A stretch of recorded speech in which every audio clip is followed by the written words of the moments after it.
Şu an hayat şartları gayet de çok zorlaştı. Enflasyon başını aldı gitti. Diyorlanlara göre %0,9 falan diyorlar ama enflasyon %30'larda, %40'larda. Bugün aldığımızı yarın alamıyoruz. Aldığımız maaş 2800, şu an asgari 825 oldu. Aldığımız market alışverişlerimizi karşılayamıyor bilene. Çocuklarımıza bilene bir kıyafet bilene alamayacak durumlara geldik. Üst üste zam yapılıyor. Bir gün yani örneğin bir markete gittiğim zaman aldım, en azından çocuk bezini aldım da ben 26 aldım ama bugün 30 alıyorum. Gün günü tutmuyor zamlar. Üstelik başını almış gidiyor. Yapılan son zamlarla ilgili tabii ki acı bir şeydir yani. Yani hükümet istese engelleyebilirdi, engelleyemedi. Onu herhalde engelleyebilirlerdi aslında. Bir asgari ücrete %20, %25 zam geldi. Bir ekmek 1,5 milyon oldu. Hani %50 sanki geri kaçırdılar gibi. Ben bir inşaatçıyım. Asgari ücretle çalışmıyorum zaten. Bir hafta çalışıyoruz, 10 gün iş yok. Yani yatıyoruz. Bu yaklaşık bir senedir belli. Allah hepimize yardım etsin. Çağrımız bir işsizliği önce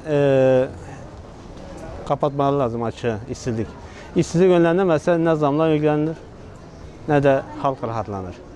Halk çok zor durumda. Gerçekten çok zor durumda halk. Geçinebiliyor musunuz? Hayır, geçinemiyorum. Neden? Ben bir kiracıyım.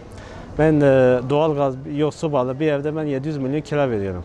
Aylık giderim bu ayda benim 170 milyon elektrik param gelmiş. 120 milyon su param gelmiş. Ben çalışmıyorum. Ben tam 10 gündür geziyorum, dolaşıyorum. Ben bir inşaatçıyım. İş yok. Vallahi vatandaş zaten mağdur yani.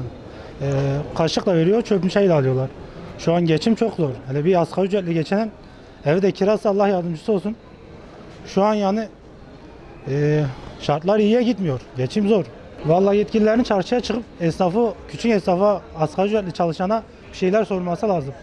Öyle koltukta oturdukları yerde ekonomi iyi demekle iyi olmuyor. Asgari ücretli perişan. Kiralar başına almış gidiyor. Ev fiyatları, araba fiyatları uçmuş. Yumurtanın kolisi 26 milyon. Buna ben dur diyecek değilim yani. Buna birisinin dur demesi lazım. Yani fakir gittikçe fakirleşiyor, zengin gittikçe zenginleşiyor. Düşünün bir elmayı, bir elmanın yarısını bir kişi yiyor, diğer yarısını da 1000 kişi yiyor. Durum bu yani, durumun özeti bu. Yama gittikçe açılıyor. Kapatabilirsen. Ya çoğu vatandaş sonuçta geçimini sağlayamıyor. Bu zamlardan dolayı sıkıntı ama bu millette de suç var biraz. Yani yetiştiren de millete sunan da sıkıntılı. Yani bu pandemi süreci bir fırsat bilip de yükseltenler var. Yani yazık millete. Gerçekten zor durumda olan insanlar çok. Ama bunu da millet kendine bir fırsat bulup da milleti bu şekilde getirmelerine yazık. Hani bu devletin de suçu var ama bizim milletimizin de suçu var. Ya zamların sonuçta engellenmesi lazım ama nasıl engellenecek? Engellenecek bir şey kalmadı. Göz önünde her şey yani. Dolar yükseldiler, dolar düşük ama sonuçta gene yüksek. Olduğu yerde kalıyor, düşüren yok. Ha dolar yükseldi, ha düştü, düşür o zaman. Düşüren de yok. Nasıl olacak? Mutlaka yani asgari ücretlinin şeyini düşünmek lazım. Yani mesela bir geçiminin nasıl sağlandığını, evinin kira olduğunu ve 3-4 tane çocuğunun okul ihtiyaçlarının nasıl giderildiğini, mutfak giderlerini nasıl karşıladığını, bunların bir hesaplanması lazım. Yani tek vatandaş olarak değil. Yukarıda oturanlar da olsun, devlet erkanında memurluk eden insanlar da olsun. Bugün en aşağı bir devlet memurunun aldığı maaş yani en az 5.000 lira veya 3.000, 4.000 lira bu şekilde. Bunlarla kendileri konuştuğu zaman belki de geçinemiyor derecesinde konuşuyorlar ama bundan aşağıki insanlar da var. Şu da var, bizim halkımızda illaki zorluklarımız var, şeylerimiz var. Esnafımız olarak da bu pandemi sürecinde fırsattan istifade, pandemiyle fırsat bilip zam yapan insanlar gerçekten vicdanen rahatsız olmaları lazım.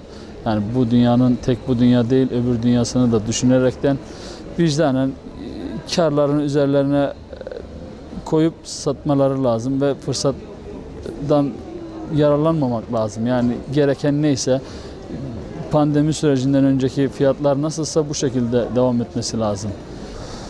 Vatandaşın biraz işi çok zor. Çok zor yani. Şöyle diyeyim. Olanda para var, olmayan hiç para yoktur. Hiç yoktur. Domates zamlandı, patlıcan zamlandı, mandalin 3 milyondu, mandalin 6 milyon oldu kilosu. Her şey zamlandı. Geçim biraz zorlandı. Şimdi bugün mandalin 6 milyon olsa geçim kolay olur mu? Olmaz. Efendim portakal 4 milyon olsa geçim kolay olur mu? Olmaz. Kesinlikle olmaz yani.